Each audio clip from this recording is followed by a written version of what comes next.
तर मध्ये रामकृष्ण हरी. आता आम्ही आहोत बडवाहला आणि आता सकाळ झालेली आहे आणि सूर्यनारायण पण निघलेले आणि सर्वजण परिक्रमाशी आता चहा घेण्यासाठी ते थांबलेले आहेत. आता आम्ही या ठिकाणावरून निघालो आणि ज्या ठिकाणी आज आपण जाणार आहोत त्या ठिकाणी हे पूर्ण सर्व काही नाव आहेत. इतके आश्रम आपल्याला लागणार आहे आज, कारण की जे या ठिकाणी परिक्रमा करणारे जे परिक्रमावासी येतात ना त्यांच्यासाठी जे हे महाराज आहेत त्यांनी हा जो मॅप आहे हा काढून ठेवलेला आहे.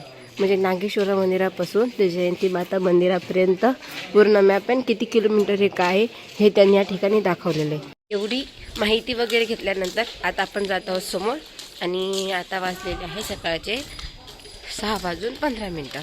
आपण जर बडवामधून निघालो तर आपल्याला घनदाट जंगल लागतं आणि ते जंगल पण इतकं खतरनाक लागतं ना की आपल्याला ना सूर्य दिसत नाही. पण आता या ठिकाणी थोडंसं पुलासारखं आहे बघा, तुम्हाला दिसून येईल आणि तुम्हाला वाफा पण दिसत असतील आणि धुईसुद्धा.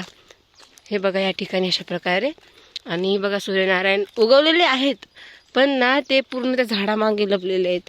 आणि या ठिकाणी एवढं घनदाट जंगल आहे की जर आपण जंगलातून एकटं गेलो की आपल्याला भीती वाटणार. आम्हाला येताना मोर देखील दिसले, पण आता असं वाटत आहे की वाघ नको दिसायला, कारण की भरपूर मोठं घनदाट जंगल आहे आणि आपल्याला ढगसुद्धा दिसणार नाही असं जंगल आहे. त्याला मी तुम्हाला समोर गेल्यावर तसे दाखवतेच. आणि आपल्याला ही जी नदी दिसते ना, या नदीच्या ज्या या ठिकाणी तुम्हाला दिसते बघा पूर्ण मोर आहेत, पूर्ण मोर आहेत. आणि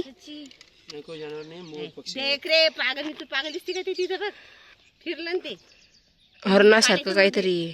पूल पार करून आल्यानंतर आपल्याला या ठिकाणी थोडंसं बालभोग मिळतो आणि हे या ठिकाणी सेवा देतात.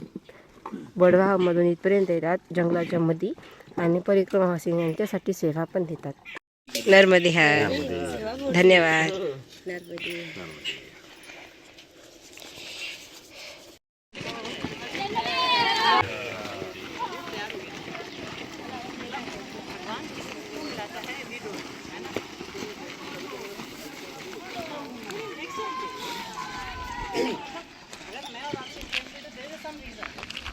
Without this,